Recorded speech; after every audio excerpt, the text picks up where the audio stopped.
আসসালামু আলাইকুম, কেমন আছেন সবাই? দেখতে দেখতে রমজান একদম শেষের পথে, আর একটা রোজা আছে শুধু, তারপর দিনই ইনশাল্লাহ ঈদের সকাল। তো এই সময় সবার ঘরেই কিছু না কিছু প্রিপারেশন থাকে, মানে সবার ঘরেই কিন্তু কম বেশি ঈদের আয়োজন থাকে।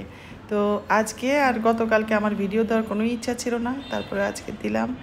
যেহেতু আমার একজন যে প্রায় নিয়মিতই আমার ভিডিও দেখে, সে চেয়েছিল আমি যেন আমার ঈদের কেনাকাটাগুলো তাকে দেখাই। তো কী দেখাবো, আমি কিনেছি এই একজোড়া জুতা, কিছুদিন আগেই কেনা, আর কিনেছি কয়েকটা ড্রেস, হাজব্যান্ড আর মায়ের কাছ থেকে গিফট পাওয়া এই ড্রেসগুলো।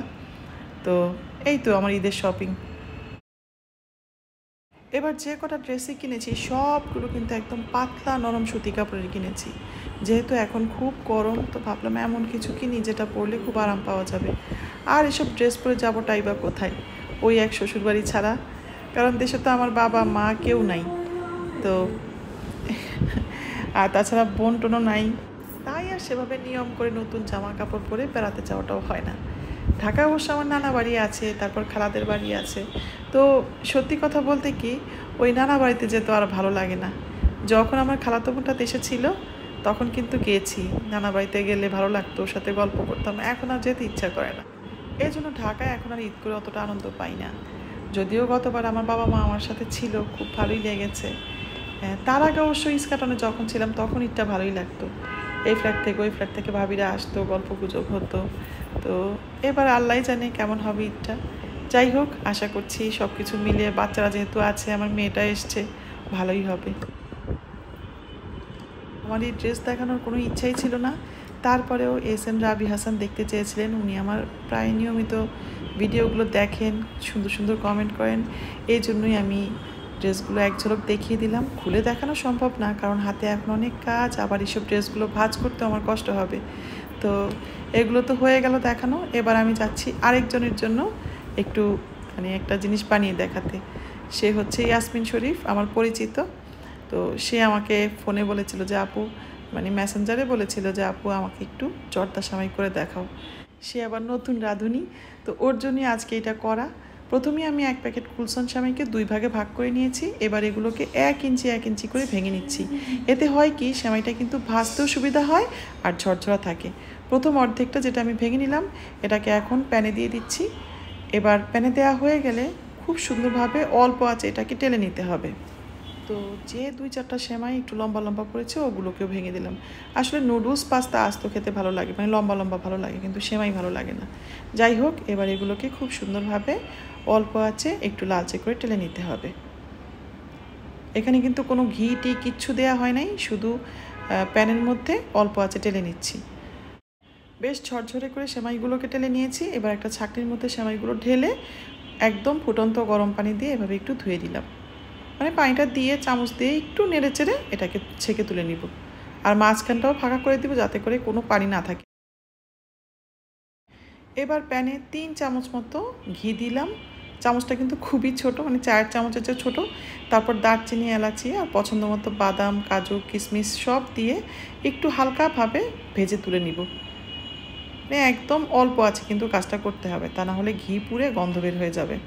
তো যাই হোক, এগুলোকে এখন তুলে নিচ্ছি। এবার এর মধ্যে দিয়ে দিচ্ছি আধা কাপ পানি, ফুটন্ত গরম পানি, এর চেয়ে বেশি দেওয়ার দরকার নাই। আর দিয়ে দিচ্ছি আধা কাপের চেয়ে একটু কম চিনি, ব্যাস। এরপর দুইটাকে নেড়ে চেড়ে একটু গলিয়ে নিতে হবে। আর এর মধ্যে এবার দিয়ে দিব ছেঁকে রাখা সেমাইটা। সেমাইটা কিন্তু অল্প একটু পানি দিয়ে মাত্র ধুয়ে নিয়েছি, আর কিচ্ছু না। এই যে এবার এই সেমাইটাকে দিয়ে ওই গলে যাওয়া চিনি পানির মধ্যে একটু ডুবিয়ে দিতে হবে। চামচ দিয়ে, মানে খুন্তি চামচ যাই হোক, এটা দিয়ে এভাবে একটু পানির মধ্যে ডুবিয়ে দিতে হবে। এবার এর মধ্যে হালকা করে ভেজে তুলে রাখা বাদাম, কাজু, কিশমিশগুলো দিয়ে দিলাম। তো এগুলোকে মিশিয়ে এখন ঢাকনা দিয়ে ঢেকে দেব। চুলা আঁচ কিন্তু একদম কমানো আছে। আর কিচ্ছুটি করতে হবে না, মিনিট 3 মাথায় একবার ঢাকনা খুলে নেড়ে চেড়ে উপর নিচ করে দিতে হবে, একটু আলতো হাতে কাজটা করতে হবে। আর এই পর্যায়ে আমি কিন্তু আরও একটা জিনিস মেশাবো, একটা না 2টা জিনিস মেশাবো। সেটা হচ্ছে কোরা নারকেল, একদম ফ্রেশ নারকেল, আর হচ্ছে গুঁড়া দুধ, আর 1 চামচ ঘি, ব্যাস। এবার চামচ দিয়ে এগুলোকে একটু আলগোছে আলগোছে মিশিয়ে দিয়ে আবার ঢেকে দিচ্ছি 2 মিনিটের জন্য, বা 2-3 মিনিটের জন্য আর কি। চুলার আঁচ কিন্তু কমানোই আছে। তো মোট 6 মিনিট লাগলো, প্রথম 3 মিনিট, তারপরে 3 মিনিট। এবার জালটা বন্ধ করে দিয়ে একটা চামচ দিয়ে বা কাঁটা চামচ দিয়ে এগুলোকে ছড়িয়ে দিতে হবে। তো ফ্যানের বাতাসের নিচে নিলে এটা তো একদমই ঝুরঝুরা হয়ে যাবে। তারপরেও আমি যতটুকু সম্ভব চামচ দিয়ে একটু ছড়িয়ে দিলাম, আর একটু পরে আমি বেড়ে দেখাবো জিনিসটা কতটা ঝরঝরা হলো। তো এটা এক ধরনের মজা, আর শুধু ঘি দিয়ে চিনি দিয়ে যেটা বানানো হয় সেটা কিন্তু আরেক ধরনের মজা। যদিও আমি সবচেয়ে পছন্দ করি দুধ সেমাইটাই, কারণ এক জীবনে এই জিনিস আমি অনেক খেয়েছি। আমার স্কুলের টিফিনে বহুবার এই জর্দা সেমাই দেওয়া হতো।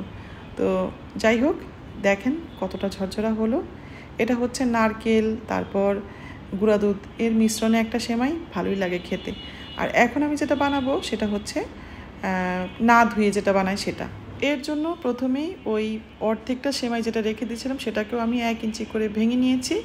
এবার সেটাকে প্যানে দিব, চুলা আঁচ কিন্তু একদম কমানো আছে। আর তার সাথে দিয়ে দিব হচ্ছে 3 চা চামচ মতো ঘি। তো এটা হচ্ছে চায়ের চামচেও একটু ছোট, আপনারা দেখলেই বুঝতে পারবেন। 3 চামচ মতো ঘি দিয়ে তার সাথে দারচিনি এলাচি দিয়ে এটাকে অল্প আঁচে লালচে লালচে করে সুন্দর করে ভেজে নিতে হবে। আর এই সেমাই ভাজার সঙ্গে সঙ্গে কিন্তু বাদাম কাজু কিশমিশগুলো ভেজে নিতে হবে। চাইলে এই পর্যায়ে নারকেলও মেশানো যায়, তো আমি আর কিচ্ছু দিচ্ছি না, নারকেল আর দুধটা এখানে দিচ্ছি না। মোটামুটি সুন্দর করে ভেজে নিয়েছি। এবার এটাকে তুলে নিব। তুলে এই প্যানের মধ্যেই দিয়ে দিচ্ছি এই যে আধা কাপের চেয়ে একটু কম চিনি, আর আধা কাপ আরও আধা কাপের অর্ধেক পানি, মানে মোট 1.25 কাপের মতো পানি দিতে হবে। যেহেতু সেমাইটাকে গরম পানি দিয়ে ধুয়ে নিই নেই, সেহেতু 1.25 কাপ গরম পানিই লাগবে। মোট কথা ধুয়ে নিলে আধা কাপ আর না ধুয়ে নিলে 1.25 কাপ। তো আমি একটা এলাচ আর একটু লবণও দিয়ে দিলাম। এবার এই চিনি পানি শিরার মধ্যে সেমাইটা দিয়ে দিলাম। তারপরে ওই চিনি পানির মধ্যেই চামচ দিয়ে হোক বা খুন্তি দিয়ে হোক সেমাইটাকে ডুবিয়ে দিতে হবে। আর ঢাকনা দিয়ে দিব 4 মিনিটের জন্য। 4 মিনিট পরে সেমাইটাকে কিন্তু একটু উল্টে পাল্টে দিতে হবে, মানে নিচের সেমাইটা উপরে আর উপরের সেমাইটা মানে উপর দিকের সেমাইটা একটু নিচের দিকে করে দিতে হবে। যেভাবে আমরা পোলাও উল্টে দিই ঠিক সেই একইভাবে। তো এ পর্যায়ে চাইলে আপনারা গুঁড়া দুধ তারপর নারকেল কোড়া এগুলো মেশাতে পারেন। তো আমি আগের সেমাইটাতে সেগুলো মিশিয়েছি, কিন্তু এই সেমাইটাতে আর মেশাচ্ছি না। তো একটু ছড়িয়ে এটাকে আরও 2 মিনিটের জন্য আমি ঢেকে দিচ্ছি। তো এই সেমাই রান্নার একটাই মূল মন্ত্র, সেটা হচ্ছে পানির পরিমাপ ঠিক রাখা, গরম পানি ব্যবহার করা, আর হচ্ছে কম আঁচে রান্না করা, আর কিছু না। আমি ঢেকে দিলাম। 2 মিনিট পর সেমাই কিন্তু একদম রেডি। এবার সেমাইটাকে ছাড়িয়ে দিতে হবে। তো আমি সাধারণত চামচে তুলে এভাবে কাঁটা চামচ দিয়ে ছাড়িয়ে দিই। আপনারা যেভাবে খুশি সেভাবে করতে পারেন, চামচ দিয়ে হোক, তারপর একটু ঠান্ডা হলে হাত দিয়ে হোক, যেভাবে ইচ্ছে সেভাবে করতে পারেন। চুলার আঁচটা বন্ধ করে তারপর সেমাইটা ছাড়াবেন। আর ফ্যানের বাতাসে কিছুক্ষণ রাখলে এটা এমনিই ঝুরঝুরা হয়ে যায়। তো যে দেখেন কতটা ঝরঝরে হলো। তো হয়ে গেল, ইয়াসমিন শরীফের জন্য এটা আমি করলাম, খাওয়াতে পারলাম না, শুধু দেখিয়ে দিলাম। যাই হোক, এবার আমার কাজগুলো শেষ করতে হবে। আজকে কিন্তু আমার অনেকগুলো কাজ, শুধু আমার না, আমার মনে হয় সবারই আজকের দিনে আর কালকের দিনে অনেকগুলো কাজ করতে হবে, মানে অনেক কিছুর প্রিপারেশন নিতে হবে। মাসুম বাজার নিয়ে চলে এসছে, এবার আমি বাজারগুলো গুছাবো। তো আজকে মনে হয় আর ভিডিও কন্টিনিউ করতে পারবো না, তারপর দেখি মাসুম কী নিয়ে এলো। এবার মাসুম কিন্তু একটা খুব সুন্দর ছুটি পেয়েছিল। বেশ কয়েকদিন আমরা বাড়িতে থাকতে পারতাম, যদিও গরম, কিন্তু ওই যে আমাদের ছেলেটার পরীক্ষা, সেজন্য আর বাড়িতে যেয়ে থাকা হলো না। তো যাই হোক, আজকে আমাকে এখানেই শেষ করতে হচ্ছে। সবাই খুব ভালো থাকবেন, সবারই খুব ভালো কাটুক। আল্লাহ হাফেজ।